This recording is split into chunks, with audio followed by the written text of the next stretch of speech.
एकदा सहदेव कर्णाच्या अंगावर गेले. सहदेवाला कर्णाने मारणं म्हणजे एखादं छोटंसं टमाटा असते का बारका, आपण त्याला गावरान शेतकरी त्याला भेदरी टमाटे म्हणते, ते बाजारात येत नाहीत, अशी बारके बारके. ढकणे साहेब ते टमाटर दाबायला किती ताकद लागते, तितकी सुद्धा ताकद कर्णाला नकुल आणि सहदेव मारायला लागत नव्हती. पण नाही शस्त्र, इतका अपमान केला. तू बुजदिल आहेस, तू नालायक आहेस, तुला युद्ध करण्याची लायकी नाही, तुला अक्कल नाही, हे तू तिकडच पाहिजेस. वाजोनिया कडी भरवावे उदर. कडी कशात वाजित येत नाहीत का तुम्हाला? तमाशात.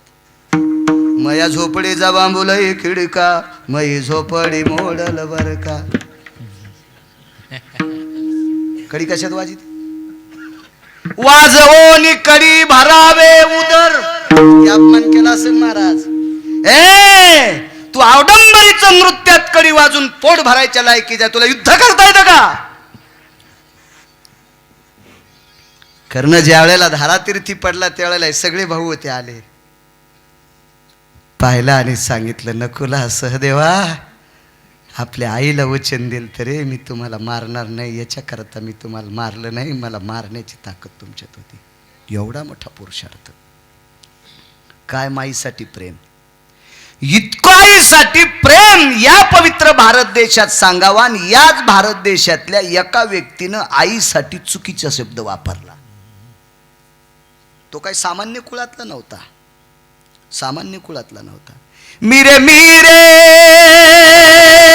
कश्यपाचा नातू, मिरे मिरे मिरे कश्यपाचा नातू.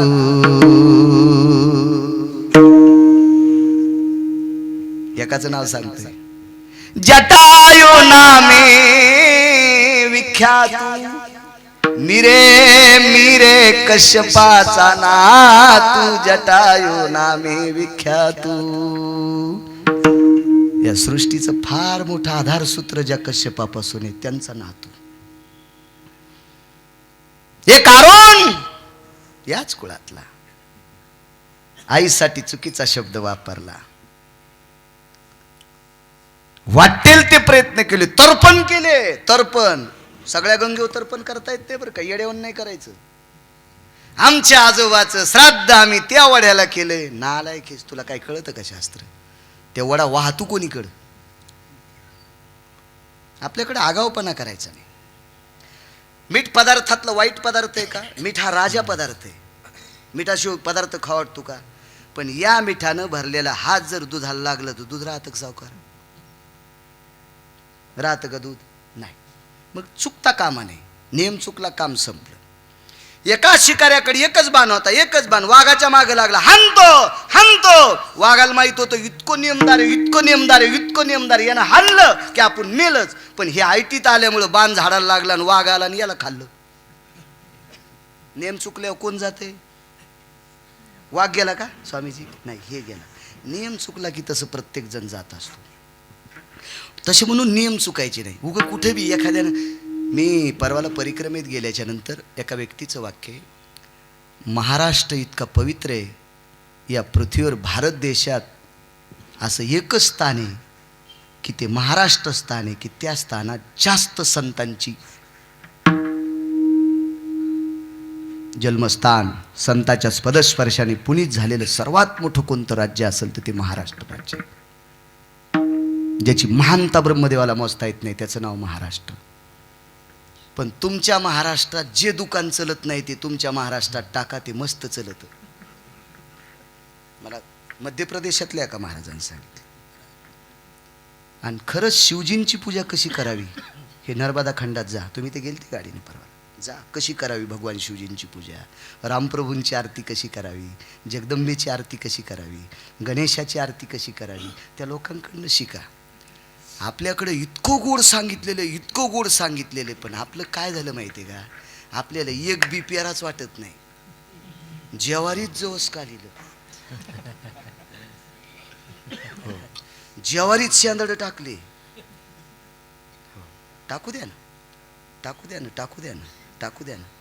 पण शेंदाडाचं बी कडू असते का गोड? कडू. आणि गोड वाळकाचे शेंदाड होत असतात का? नाही. शहाणे शेतकरी ज्या वेळेला ज्वारी पाडायची त्यावेळेला मग शेंदाड आणायचे, बैलाला ते दोडे आणायचे, बैलाला चारायचे, महिना दोडे बैलाला, बैल बम सुटायचे. काही प्रणाली होती, नियमावली होती, सगळ्या गोष्टी होत्या.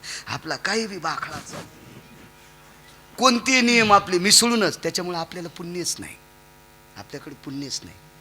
तर्पण केलं, चर्मनवती नावाच्या गंगेच्या तीरावर तर्पण केलं. वंगदेशाचा राजा कर्ण, या कर्णाचं लग्न ज्या गंगेच्या तीरावर झालं त्या गंगेला चर्मनवती नावाची गंगा म्हणतात. त्या तीरावर तर्पण विधी केला पण पाप संपत नव्हतं. शेवटी एक सिद्धांत सांगतो, वास द्यावा पंढरीचा. वाटतील ते प्रयत्न केले. महाराज एवढ्या मोठ्या कुळातलं लेकरू काय सामान्य वाचित असेल का गावसाहेब? खूपसे प्रयत्न केले पण हातबल झाला. शेवटी एका साधकानं सांगितलं, या पापातून मुक्त होण्यासाठी पंढरपूरला जाय. आता पंढरपूरला जायचं पण नौकर आहे दुसऱ्याचा, बिना पैशाचा नौकर आहे सूर्यनारायणाचा. आणि या अरुणाशिवाय रथ हाकताच येत नाही कोणाला. एक दिवस जर अरुण गैरहजर राहिला तर आपण म्हशीला वगैरे सोडायचे कवा? एक दिवस जर अरुण गैरहजर राहिला तर गाईला वासरं सोडायचे कधी? एक दिवस गैरहजर राहिला तर आपण सडा टाकायचा कधी? एक दिवस गैरहजर राहिला तर आपण भगवान शिवजीला पाणी अर्पण करायचं कधी? एक दिवस गैरहजर राहिला तर पांडुरंगाला मंजुळा अर्पण करायच्या कधी? एक दिवस जर गैरहजर राहिला तर गंगेची आंघोळ करायची कधी? आपल्या बापाची जहागिरी गंगेत कधी बी आंघोळ करायला? महाराज न्यायशास्त्र ज्यानं केलंय त्यानं चुकीच्या टायमाला आंघोळ केली. वाक्य जरा नीट ऐक जा. आपण फार पवित्र संप्रदायातली माणसं आहे. पोकळवादी कारभार नका घेत जाऊ. न्यायशास्त्र कोणी केलं? गौतमानं. न्यायशास्त्र. न्याय किती आहेत हरी महाराज? 10 ने. आपल्या कोर्टात किती वापरीत आहेत? तुम्ही नका उत्तर देऊ, अंगाव घराने. आपल्या कोर्टातले न्याय म्हणजे चाळणीत पाणी. चाळणीत पाणी येत असता गावसाहेब? नाही. चाळणीतल्या ताराला चिटकल्याला पाण्याचा थेंब इतका जरी हस्तिकविटन्य न्याय आपल्या कोर्टात जर आजमावला तर अत्याचार करणाऱ्या माणसाला तिसऱ्या दिवसाचा सूर्य पाहता येत नाही. याला हस्तिकविटन्य न्याय म्हणतात. या न्यायाला हस्तिकविटन्य न्याय म्हणतात. त्याचा कसा असतो ते जाऊ द्या, एवढं काय गुत थोडंच घेतलंय मी. आणि मी का जज आहे का? मी वकील आहे, मी 7वी पास आहे. कशाला जिला पिठल्यातले गोळे फुटणं तिनं बासुंदीच्या कशाला नादी लागायचं आहे का नाही? हा, जिला गौऱ्या लावताय ना ती म्हणली मी धिरडे करते. म्हणलं राहू दे, पिठाचा नाश होईल चतुरा, राहू दे, कशाला येड्यावानी करायली तू? तुला गौऱ्या लावताय ना, कशाला तू आता धिरडे करायली? तसं मी उगा आगाव पण आहे माझा तो. याला हस्तिकविटन्य न्याय म्हणतात नागरे सर. मग हा न्यायशास्त्र करणारा मुनी श्री गौतम महामुनी. अधिकारी किती? ज्यानं साळी पेरल्याच्या तिफन आणल्याच्या नंतर ज्याच्या पत्नीनं साळी पेरल्यावर तिसऱ्या मुरडानात तिफन आल्यावर पहिल्या मुरडानातल्या साळी कापता येत होत्या. पर्जन्य कालां रिक्तो शिरुदयां जठरानलो तृप्तान् वसायां भनंगान वृत्ती खलु साधवेना तृप्तावसायां यत साधवेसी. त्या काळात साधूला भिक्षा मागितल्यावर सुद्धा काही भेटत नव्हतं. या साधूंना भिक्षा मागायची वेळ येऊ नये म्हणून त्या न्यायशास्त्रीच्या पत्नीनं साळी पेरल्याच्या नंतर तिसऱ्या मुरडानात गेल्यावर साळी कापायला येत होती. आणि साधू जीव घातले, तिचं नाव स्वामीजी अहिल्या. एकच चुकलं हो, एकच चुकलं. फक्त पुराणानं सांगितलेल्या व्यतिरिक्त गंगेत आंघोळ केली. आपल्या तर लय गोड काम. आषाढीला जाण्याचा लय जोर. आणि आषाढीची द्वादशी बार्शीत सोडायचा तर लय छंद. नाही गर्दी होती बापा. टाक द्वारका चपात्या, टाक पटपट. एकादशीला चपात्या केल्या पंढरपुरात. हो, पिठल्या सगळ्यात चपात्या टेम्पूत टाकल्या. आणि पिठलन चपात्या एकादशीच्या दिवशी केलेल्या चंद्रभागा वलांडून बाहेर आल्या. आणि बार्शीत उजाड्या एकादश सोडली, द्वादश सोडली. भक्षंती गौमासा समंत्या. महाराज शहाणी माणसं द्वादशीच्या स्वयंपाकाला जर जिलेबी करायची असेल तर टाळीत होते. कारण जिलेबीचं पीठ लावायला एकादशीचा पर्व काळ लागतोय, आणि एकादशीच्या दिवशी जर जिलेबीचं पीठ लावलं असेल तर ते द्वादशीच्या दिवशी खाता येत नाही, ते गौमासा समान, हे शास्त्र आहे. म्हणून द्वादशी सोडायला शक्यतो तिसरा प्रहर सुरू झाल्याच्या नंतर स्वयंपाक सुरू करायचा, असा सिद्धांत. आपल्याला किती जोर पंढरपूरला जायचे आणि पार माजलगाव मध्ये आल्यावर द्वादश सोडायची. मंजुळीनं चपात्या तिथं केलत्या तिथं बाई 12लाच उठली, एक कुठं न गेली, एक इतक्या गाऱ्यात आंघोळीला गेले बाई, कना कना कना उंडा एवढा मोठा तिंबलान, यायच्या मड्यावर चपात्या घातल्या. तो मड आमुष्याच्या दिवशी निघू मंजुळे, तुला कोण सांगितलं हा नालायकपणा? न्याय सांगतोय, न्याय सांगतोय. काय चुकलं?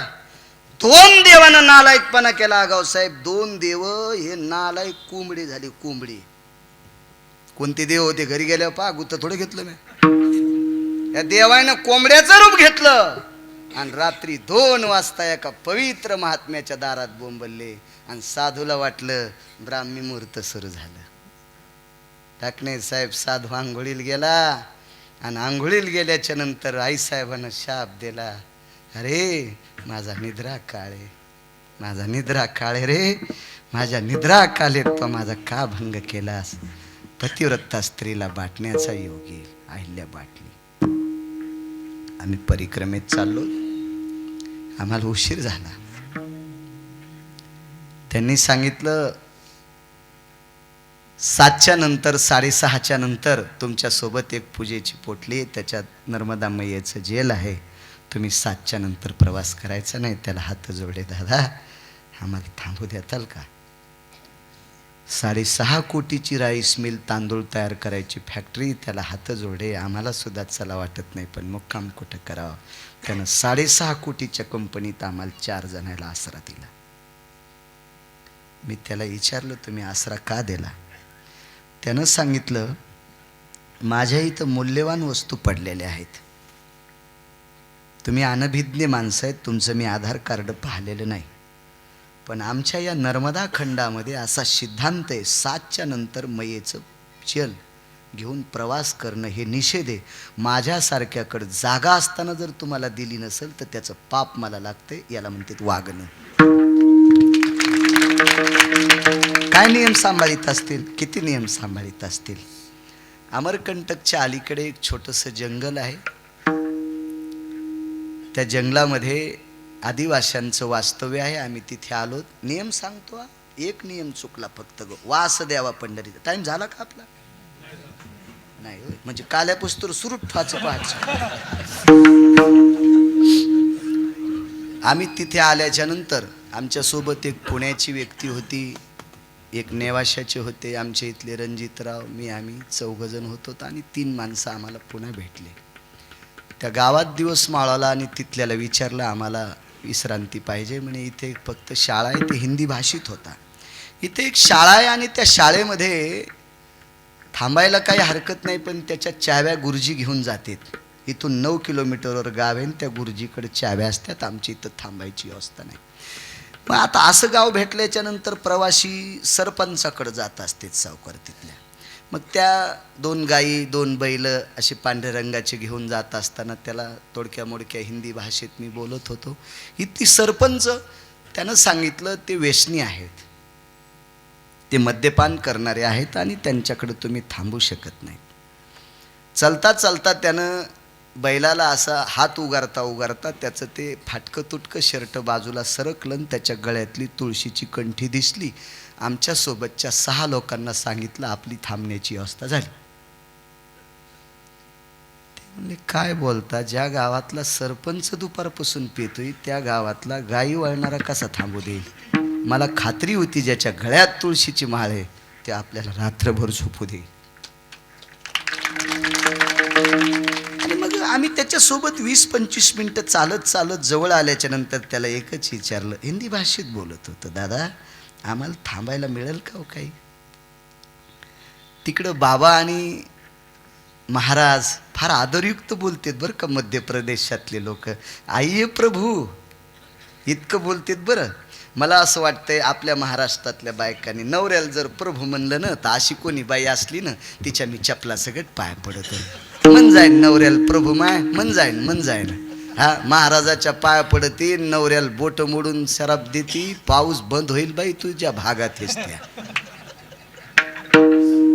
विनोद नाही माझ्या माईनो. नालायकाच्या नादी लागू नका, मूर्खायचं ऐकू नका. आपल्या पतीसारखा जगात देव दुसरा कुठला मोठा नाही. ऐका येड्या बाळायचं ह्या देवाला जाईन त्याला जाईन याला जाय. आमच्याकडे नाही ह्यांनी सटवाईला बोकड्या कापला आणि माझ्या भाचीला मुलगाच झाला. तुझ्या नवऱ्याला कापायला पाहिजे होतं, तुझ्या भाशीला 11 पोरं झाली असती. हो उभा कापायला पाहिजे होता तुझा नवरा उभा. हो आणि सटवाईला मुंडक्याकून खाऊ घालायला. सेंदरी हेंदरी रेवते. आम्ही मग विश्रांती करता गेलो पण घरात हवा येत होती. त्यांनी शेकोटी तिकडे आहे मध्य प्रदेशमध्ये कोट्याधीश लोक सुद्धा शेकोटी करतात. परंपरा आहे, आदर आहे त्यांच्याकडे. खाण्याची पंचायत. हे 6ला 6 म्हणले झोपा कशा येत्या. त्याला म्हणलं आम्हाला पीठ भेटन का. ते म्हणलं गिरणीवाल्याकडे इकत भेटन. त्याच्याकडे गेलो तर काहीच नाही. शेवटी त्याची बायको म्हणे आपल्याला राशनचे गहू 9 किलो आलते आणि त्याच्यातले 4 किलो दळले ते यायला 2 किलो इकत द्या. घ्या म्हणजे यायला काय 100 रुपये किलो पीठ लाईन. आम्ही शेरक्स 2-1 किलो पीठ त्यांच्याकडून घेतलं. नियम सांगतो या पवित्र देशातले नियम. किती पवित्र लोक आहेत आणि नियम चुकल्यावर काय होते. आम्हाला पीठ दिलं. पीठ दिल्याच्या नंतर आमच्याकडे तेल नाही काय नाही. आम्ही ज्याच्याकडे थांबलो त्याच्याकडे खरंच तेल नाही. कणिक मळली आमच्या सोबतचे म्हणले चपात्या करायच्या असतील तर तेल नाही बाकी करता काय. त्याच्या सगळ्या 2 किलो पिठाच्या चपात्या केल्या. आपल्या बायका पुरणपोळी जशी दुमडीतात तशा 4-4 घड्या केल्या ठेवून दिल्या. आणि मग त्यांच्यातली एक जण म्हणले आमच्या इथं किराणा दुकान आहे. आणि मग तेल आणलं. जिऱ्याची पुडी आणली 5 रुपयाची. फोडणी दिली तेलाला. पाणी टाकलं आणि त्या सगळ्या चपात्या उकळल्याच्या नंतर आम्ही त्या सगळ्या 7 लोकांना त्या चपात्या खाल्ल्या उकळलेल्या. आणि मग म्हणलं तुमच्या पिठाचे पैसे किती झाले. खिशाला हात घातल्याबरोबर त्याची आजी आली आणि तिनं सांगितलं. ती त्यांच्या भाषेत बोलत होता. मी त्याला विचारलं काय म्हणाली. पैसे घेतले नाही आमच्याकडनं. तर का घेत नाहीत तुम्ही. 2 किलो पीठ आम्हाला विकत दिलं. त्यानं त्याच्या भाषेतून मराठीत मला असं हिंदीत सांगितलं. मला कळालं. आमची आजी म्हणली आपल्या 2-3 पिढ्यापासून आपण आदिवासी अत्यंत गरीब आहोत. आत्तापर्यंत माझं लग्न झाल्यापासून परिक्रमा करणारा आपल्या इथं कोणीच आला नाही. आणि 2 किलो पीठ विकत घेऊ नकोस विकत पीठ.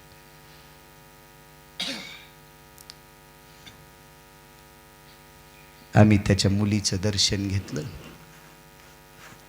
त्या 6 लोकांनी फुलाची पाकळी दिली. मला तर बरंच होतं. तुमचेच पैसे होते माझजवळ. मी जरा बरे दिले. माणसाच्या डोळ्यातून पाणी आलं. त्यानं मी सांगितलं तू एवढूशा पैशासाठी रडतो कशाला. ते म्हणला मुलगी 11वीला आहे आणि 15 दिवस झालं बिघाडायला मोबाईल दुरुस्त करायला पैसे नाहीत.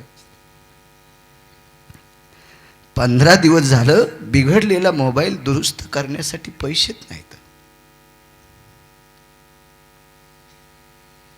असू दे म्हणलं काय हरकत नाही. पुन्हा 500 रुपये धर. त्या दिवशी गळ्यातल्या माळीला हात लावला आणि सांगितला या गावामध्ये मी जसा शेतकरी झालो तसं मला 10-15 क्विंटल फक्त तांदूळ होते. नुसते भात शिजून खाणारी माणसं मिठासोबत. मीठ पण असं पांढरं शुभ्र भेटायचं नाही. माळीवर हात ठेवला रमेश बाबा. त्यानं आता इथून पुढे गावात येणारा परिक्रमावासी मी उपाशी जाऊ देणार नाही. काय नियमाची प्रणाली. किती मोठी नियमाची प्रणाली. आम्ही अमरकंटकमध्ये पोचून पुढे खाली सक्रिया नावाच्या गावात आल्याच्या नंतर त्याचा फोन आला. मोठी एक समिती आमच्याकडे आली आणि त्या समितीनं आमच्याकडं 10 क्विंटल तांदूळ 2 क्विंटल गव्हाचं पीठ आणि पूर्ण शिदा सामग्री आणून दिली आणि चांगल्या प्रतीच्या लाकडाचा एक मंडप, त्याला चांगल्या प्रतीचा कपडा लावून 50 गाद्या, माझ्याकडे सगळी व्यवस्था करून दिली. नियम गोड वागणाऱ्या माणसाला किती उंच नेऊन घातलं. गावातले भलाढ्य लोकांकडे ती सेवा नाही. ती चांगलं केल्याच्या नंतर नियम थोडासा चुकला. न्यायशास्त्रीच्या पत्नीला कलंकित व्हावं लागलं. न्यायशास्त्रीच्या इतका आईला वाईट बोलले, नियम चुकला. सांगितलं जा पंढरपूरला.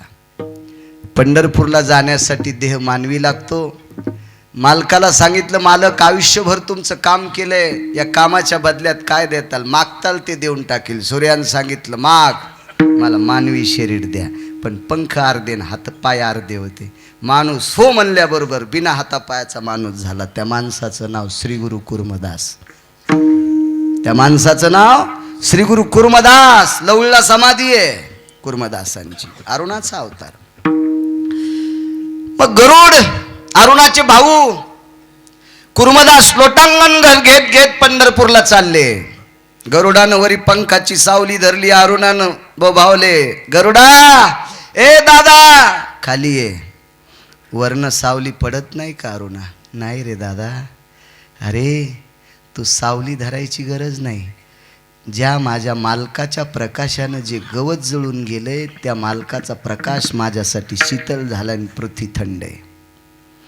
देवाला विनंती केली, माझा भाऊ इतका प्रयत्न करतो, प्रभू आणा ना त्याला, आणा ना, आणा ना. भगवान म्हणतात काही काळजी करू नकोस गरुडा, आणायचं नाही, मीच तिथं जातो. भगवान तिथं आले, मांडीवर घेतलं कुर्मदासाला. फक्त मला सांगायचं नामदेवराय पंढरीत जागा का मागतात.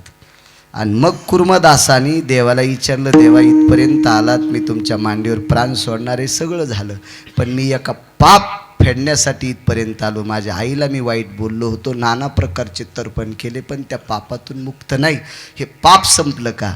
विटेवरच्या मालकाच्या डोळ्यातून पाणी आलं आणि कुर्मदासाच्या तोंडावरून हात फिरिला. दादा ज्या दिवशी पंढरपूरला जाईन म्हणलास का, ज्या दिवशी सूर्यनारायणाला पंढरपूरला जाचं म्हणलास का, त्याच दिवशी पाप संपलतं. त्याच दिवशी पाप संपलतं. महाराज जगाला प्रकाश देणाऱ्या सूर्याचे सारथी अरुण यांच्याकडचा एक मातोश्रीचा कलंक काही केल्यानं धुतल्या जात नव्हता. ते फक्त पंढरपूरचा रस्ता धरल्यावर ते कलंक धुतो. म्हणून वास द्यावा पंढर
पण पंढरपुरासारखं नाही.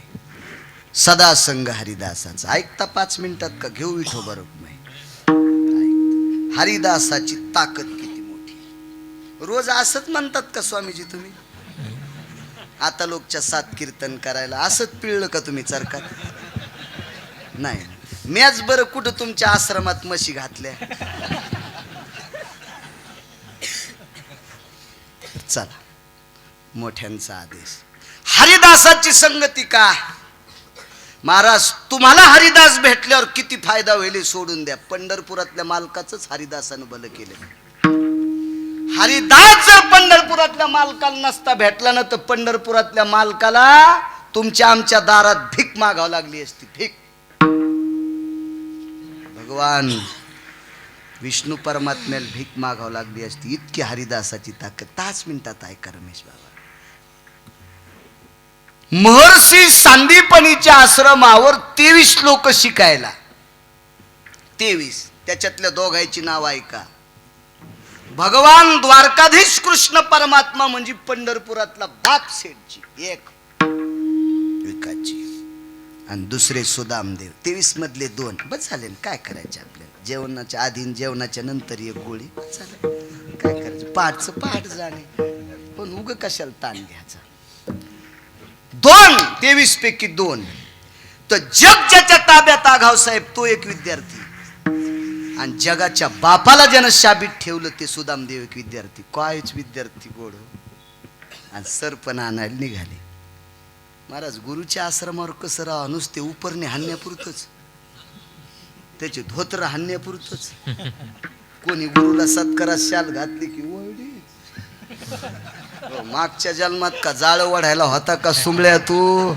जरा हिशोबात राहिलं रे. काय गुरुच्या सानिध्यात कसं राहा. जा सरपण आणायला. सरपण आणायचं कोणतं महाराज? किती न्याय असन. शुष्क काष्ट जरी का निसर्गाची उजगरी, उष्ण काला खंड बोहरी. उष्णतेनं पाण्याची अपुरता भाग किंवा कशानं तरी उन्मळलेल्या आपण मत्या वाळलेल्या झाडाची लाकडं आणणं हा न्याय. ओलं तोडून नाही. शास्त्र आहे. आपण जे यज्ञाला संविधान आणतो का आपलं आणि दाढीवाल्या बोकड्याचं सारखंच. आमच्याकडे जगदंबेचा होम आहे, हवन आहे, तर्पण विधी आहे, संविधान आहे. लुचायतला झाड. अरे मागच्या जन्मात का शिळीचं पोरग होतास का काय तू? काय त्याला शास्त्र आहे, नियम आहे. हे बा आवताला दांडी चोडायची असेल ना तर शुद्ध पक्षात तोडीत नसतील. जास्त किडा लागतो. रमेश बुवा तुम्ही आवत हाणलं नाही. हाणलं का महाराजांना आवत? तुम्ही बी नाही. हा बघा ना माझ्याकडे. तुम्ही पण नाही. हरी महाराज तुम्ही बी नाही. चांदण्यामध्ये झाड तोडलं की त्याला कीड लागत असते. म्हणून आपल्याकडे वद्य पक्षात शहाणी शेतकरी. वाक्य नीट आहे का? शहाणी. गाठीचं येटण घेऊन फिरणारा सुंबळ्या त्याला काय कळत असतं? कवा काय तोडावं कधी काय तोडावं. शास्त्र आहे त्याच्या पाठीमागे. कधी काय तोडायचं नसतं. शेतकऱ्यांना अपराह्न काल जपायचा असतो. अपराह्न कालामध्ये पेरणीचा सुयोग वगैरे त्याचे मुहूर्त असतात, सगळ्या गोष्टी असतात. दिवसाकाठी 200-200 रुपयाचे खुटके थोत्रात घालतो, पण 40 रुपयाचं पंचांग घेता येत नाही. ही मोठी शोकांतिक आहे. आता हे तंबाखूच्या बाबतीत तर मी बोलणं बंद करायलो. आता 90% आपली महाराष्ट्रातली लोक परिक्रमेला जाते. ओंकारेश्वरून परिक्रमा उचलली, रत्नासागरला आलो तर आपण त्याला रेवासागर म्हणतो. तिथून मग नावेचा 2.5 तासाचा प्रवास. तर कोणी लोकांना समुद्राला सोडायला नारळ घेतलं, कोणी उपरणं घेतलं. म्हणजे समुद्राला आहेर करायचा, त्याचा जावायचे समुद्र आणि यायचा आहेर घेत असतोय समुद्र. कोणी उपरणं घेतलं, कोणी म्हणले हो ते सगळं ते काय काय घ्यायचं. अजून पुन्हा काही सांगा. हो सगळा बाखळा घेतला. मी काय नाही घेतलं. मध्य भागात आल्याच्या नंतर कोणी नारळ सोडायलंय, कोणी उपरणं सोडायलंय, कोणी जानवं सोडलं, कोणी चुनरी सोडली म्हणजे नर्मदा मैयाला. आणि याच सोडणार आहे ना त्या समुद्रात तंबाखू खाऊन थुकले. पावन यांना नर्मदा, पावन यांना समुद्र. महाराज ज्या माणसाने ज्या हातानं नारळ सोडला त्याच हातानं तंबाखू चोळून थुत्रातून चघळून ती तंबाखू समुद्रात थुकली. नावाडी कसा माझा थुकू देईल? माझ्यापाशी बसलं मी कसा थुकू देईल? ह्या लोकांना किती बाऱ्या नर्मदेत यांना पुरलं तरी मोक्ष नाही. नियम फार विचित्र. आपल्या नियमात वागलं पाहिजे. नियमात वागावं. काय काही नियम. सकाळीच बाई 3लाच उठते, भगवान शिवजीला पारिजातकाचे फुलं वाहते बाई, झाड दुसरीनं लावलं, पाणी तिनं घातलं आणि ही मेंढीचा अवतार सकाळीच गेली झाड सकाळीच. तुमच्या झाडात झाड लावा ना दारात जिजी बाई, ते पाला पाचोळा झाडण्यासाठी माझी कंबर वाकत नाही. येल्डिंग झाली तुझ्या कंबराला येल्डिंग. ह्या दारात झाड लाईत नाही, पाला पाचोळा झाडायचा कटाळा येतील, दुसऱ्याची फुलं चोर येतील, चोर सोसायटीचे अध्यक्ष. मूर्खपणा आहे, विनोद नका मान. हे चुकीचे काम आहेत, अशी चुकीचे. चला जाऊ द्या. काय सांगू लागलो? सरपण आणायला गेले, इथपर्यंत झालं. सरपण आणण्यासाठी जगाचा बाप आणि एक वारकरी दोघ जण निघाले. महाराज संगत हरिदासाची का करायची? किती मोठा फायदा आहे हरिदासाचा, इतकंच आहे का? सदा संग हरिदासाचा. निघाल्याच्या नंतर तेवढ्यात एक महात्मा आले. भिक्षा देहि मा.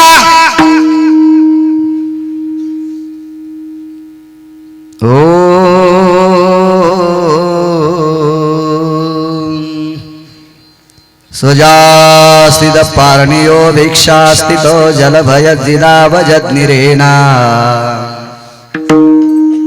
खलु यामृक्त हृदयो भो भिक्षां देहि माम्. सपुनितो सदेशां भारतेषु तटायां गंगोदकाना कृपा पात्रेण देवतरुयं साक्षियो मयि तुलसीयां साक्षयो सनारायणो हरिहरायो. तुळशीत महादेवाची पिंड.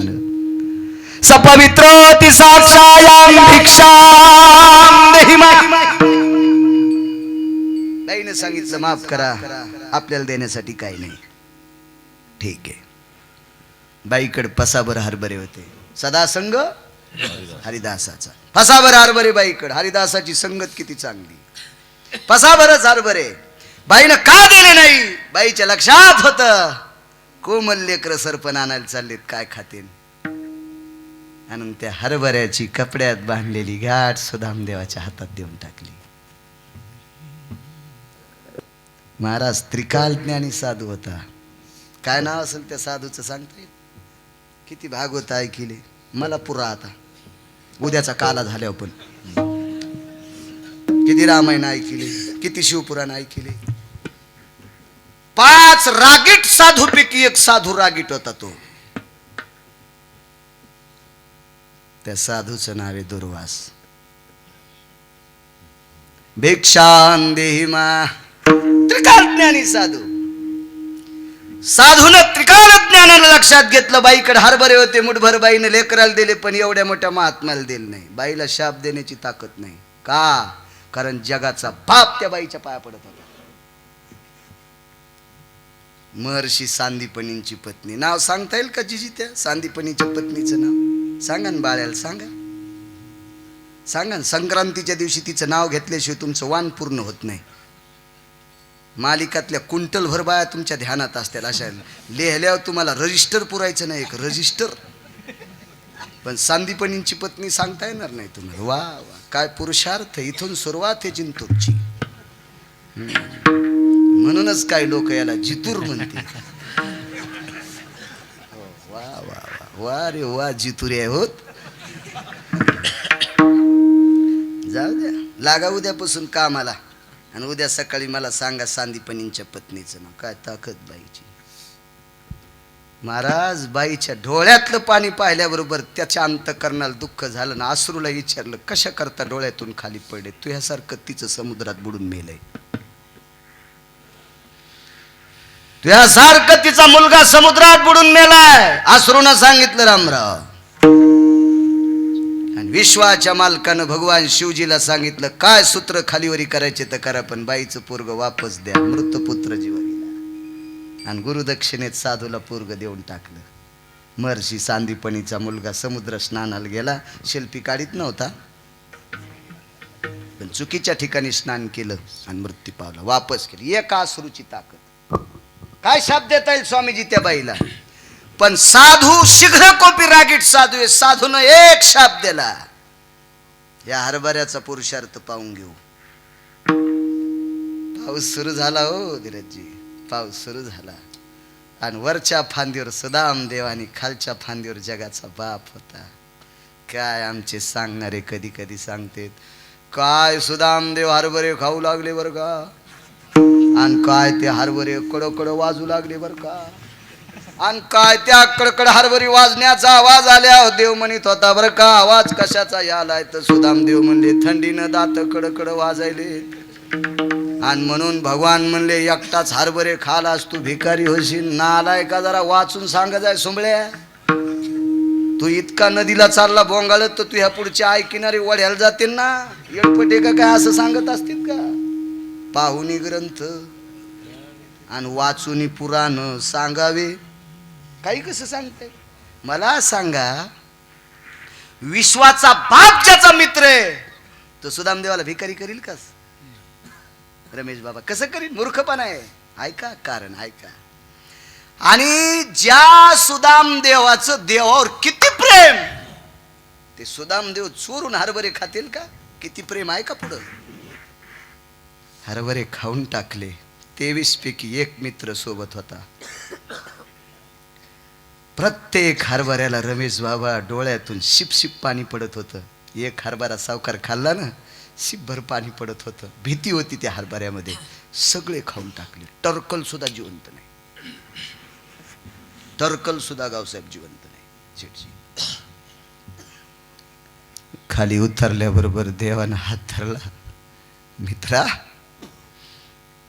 शनी तू एकट्याने खाल्लेस. कडकडाटून मिठी मारली. आपल्या 23 पैकी एक बी भिकारी होता कामा नये. आपल्या 23 पैकी एक बी भिकारी होता कामा नये. देवाने विचारलं काय कन्हैया तुला माहिती आहे ना रे. अरे दुर्वासाने शाप देलता. घरात भिक्षा असताना मला दिली नाही. ही भिक्षा जो खाईन तो दरिद्री होईल. ही भिक्षा जो खाईल तो दरिद्री होईल. कोणाला माहित होतं. सुदामदेवाला. आपल्याला जर माहित असलं शेठजी हा पदार्थ खाल्ल्यावर आपण भिकारी होतं खाऊ का. पण सुदामदेवानं देवाला सांगितलं देवा माझं तुझ्यावर इतकं प्रेम रे. माझं इतकं प्रेम आहे. मी जिवंत असताना माझा मित्र भिकारी होता कामा नये. आणि माझ्या मित्राच्या पदरात भिकार पण पडू नये कोण्याच. याच्याकरता मी भिकारी झालो तरी हरकत नाही. शनी खाल्ली. याच्याकरता सुदामदेवाला दारिद्र्य आलं. याच्याकरता सुदामदेवाला दारिद्र्य. मगाशी बोलून गेलो महाराज सुदामदेव हरीचे दास आहेत. हरीचे दास आहेत. महाराज यमाला वाटेल ते बोलूनही पोरग वाचत नव्हतं. या सुदामदेवाच्या संगतीत वंशाचा कुलदीपक वाचला.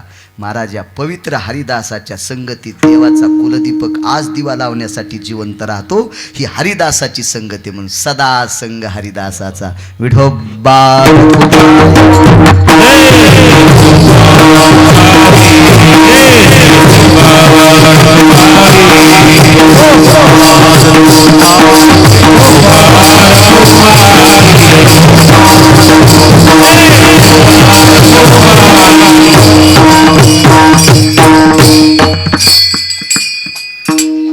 महिलांनी वगळता सगळ्या पुरुषांनी फक्त 30 सेकंद हातवरी करा.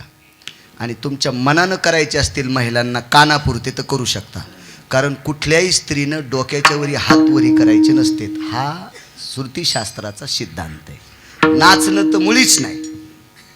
हो पण तुम्ही कानापर्यंत हातवरी करून जर टाळी वाजिली तर माझा विटेवरचा मालक गुरुजींची फार मोठी कृपा होईल. आणि पुरुषांनी जितके वरी करायचे तितके करा. गुरु महाराज गुरु जय जय रंगनाथ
ज्ञानसूर्य ज्ञानभास्कर श्री गुरु रंगनाथ गुरुजींच्या पुण्यस्मरणाचा हा सोहळा आहे.